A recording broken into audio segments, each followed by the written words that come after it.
দুর্নীতির অভিযোগে বাংলাদেশের সাবেক সেনাপ্রধান জেনারেল আজিজ আহমেদ এবং তার ঘনিষ্ঠ স্বজনদের উপর নিষেধাজ্ঞা দিয়েছে যুক্তরাষ্ট্র।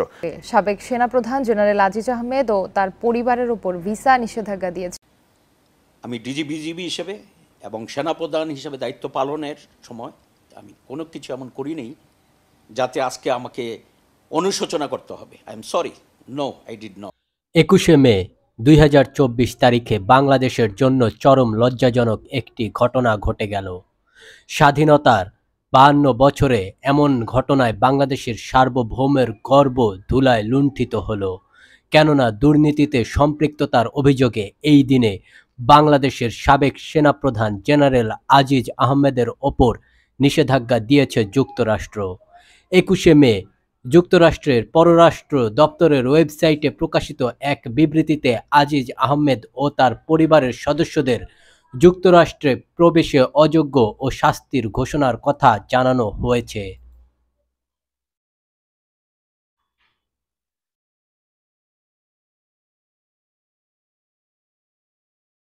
এর ফলে আজিজ আহমেদ এবং তার পরিবারের সদস্যরা যুক্তরাষ্ট্রে প্রবেশের জন্য অযোগ্য হবেন। যদিও এই একই দিনে বাংলাদেশের মিডিয়ার সামনে আমেরিকাকে তাদের এই নীতি ভুল বলে চ্যালেঞ্জ করেছেন জেনারেল আজিজ। আর্মি চিফ থাকা অবস্থায় আমি সেনাবাহিনীতে বা বিজিবিতে আমার কোনো ভাইকে কোনো কন্ট্রাক্ট দিয়েছি কিনা আমি আবারও চ্যালেঞ্জ দিচ্ছি। কিন্তু হাতি কি আর পিঁপড়ার চ্যালেঞ্জকে পাত্তা দিবে? আর যে কেলেঙ্কারির শাস্তি পাওয়ার সে তো এই সাবেক সেনাপ্রধান পেয়ে গিয়েছেন, সাথে দেশের সম্মান ধুলায় মিশিয়েছেন। তো কে এই আজিজ আহমেদ, কি তার পরিচয়, আর কিভাবে ও কার পৃষ্ঠপোষকতায় তিনি দুর্নীতিবাজ তকমা পেলেন, তাই জানবো আজ এই ভিডিওতে। আজিজ আহমেদ 1961 সালে জন্মগ্রহণ করেন। তার পৈতৃক বাড়ি চাঁদপুরে। তার মা রেনুজা বেগম, তার বাবা আব্দুল ওয়াদুদ বিমান বাহিনীর সদস্য ছিলেন। আজিজ আহমেদ মোহাম্মদপুর সরকারি উচ্চ বিদ্যালয় থেকে এসএসসি এবং নটরডেম কলেজ থেকে এইচএসসি পাশ করেন।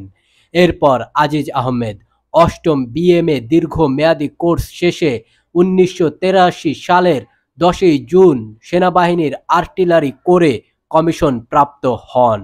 তিনি পার্বত্য চট্টগ্রামে জিএসও 3 অপারেশন সম্পন্ন করেছেন। এরপর পদাতিক ব্রিগেডের ব্রিগেড মেজর, সেনা সদর প্রশিক্ষণ পরিদপ্তরের গ্রেড 2-এর দায়িত্ব পালন করেন এবং সেনা সদর বেতন ও ভাতা পরিদপ্তরের গ্রেড 1 স্টাফ অফিসারের দায়িত্ব পালন করেন আজিজ আহমেদ। এরপর তিনি দীর্ঘদিন স্কুল অব আর্টিলারি এবং স্কুল অব মিলিটারি ইন্টেলিজেন্সের প্রশিক্ষক হিসেবেও দায়িত্ব পালন করেন। কুমিল্লায় সেনাবাহিনীর 33তম পদাতিক ডিভিশনের অধিনায়কও ছিলেন এই আজিজ আহমেদ। তিনি দেশের সব থেকে গুরুত্বপূর্ণ প্রশাসকের দায়িত্বটি পান 2012 সালে। 2012 সালের 5 ডিসেম্বর বিজিবির মহাপরিচালক হিসেবে দায়িত্ব নেন আজিজ আহমেদ। 2016 সাল পর্যন্ত তিনি এ দায়িত্বে বহাল ছিলেন। এরপর বড় দায়িত্বটি তার কাঁধে আসে 2018 সালে। 2018 সালের 18 মে বাংলাদেশ সরকার এক প্রজ্ঞাপন জারি করে লেফটেন্যান্ট জেনারেল আজিজ আহমেদকে বাংলাদেশ সেনাবাহিনীর প্রধান হিসেবে নিযুক্ত করে। পরে ওই বছরের 25 জুন থেকে 3 বছরের জন্য সেনাপ্রধানের দায়িত্ব নেন আজিজ আহমেদ। তাকে জেনারেল র্যাঙ্ক ব্যাজ পরিয়ে দেন নৌবাহিনী প্রধান অ্যাডমিরাল নিজামুদ্দিন আহমেদ ও বিমান বাহিনী প্রধান air marshal Masihuzzaman Serniabat. Aziz Ahmed lieutenant general থেকে জেনারেল হিসেবে পদোন্নতি নিয়ে সেনাপ্রধান হন। তবে তার এই বর্ণাঢ্য ক্যারিয়ারে কলঙ্কের দাগ লাগে 2021 সালে। সেই বছর আল জাজিরায় আজিজ আহমেদের দুর্নীতি ও তার ভাইয়ের কেলেঙ্কারি নিয়ে একটি প্রতিবেদন প্রকাশিত হয়, যা নিয়ে দেশ জুড়ে চলে চরম বিতর্ক।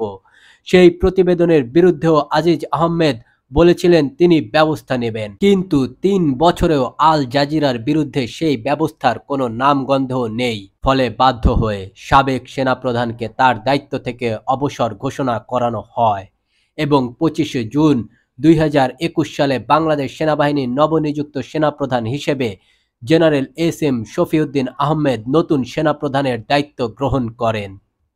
এখন প্রশ্ন হলো, আজিজ আহমেদ কিভাবে এই দুর্নীতিবাজের তকমাটি পেলেন? এই প্রশ্নের উত্তর জানতে হলে আপনাদেরকে আল জাজিরার all the prime ministers main এবং আয়নাঘর প্রতিবেদন দুইটি দেখতেই হবে। সাবেক সেনাপ্রধানের দুর্নীতিবাজের মতো বাজে তকমা ও শাস্তি পাওয়া বাংলাদেশের সার্বভৌম ও এই সার্বভৌমত্বের অতন্দ্র প্রহরী সেনাবাহিনীর জন্য চরম লজ্জাজনক ঘটনা। আচ্ছা, আপনারাই বলুন, ২১শে মে ২০২৪ তারিখের পর থেকে সেনাবাহিনীর কোনো সেনাপ্রধান কি পারবে জনগণের ও সৈনিকদের চোখের দিকে তাকিয়ে কথা বলতে? নাকি তারা এই ঘটনাকে ভুলে গিয়ে ও অবহেলা করে নিজেরাও জড়াবেন এই দুর্নীতিবাজ ও আমেরিকার শাস্তির বেড়াজালে? এই প্রশ্ন দুটি আপনাদের কাছে রেখে আজকের ভিডিওটি শেষ করছি। চ্যানেলটি সাবস্ক্রাইব করবেন, ভিডিওটিতে লাইক দিবেন।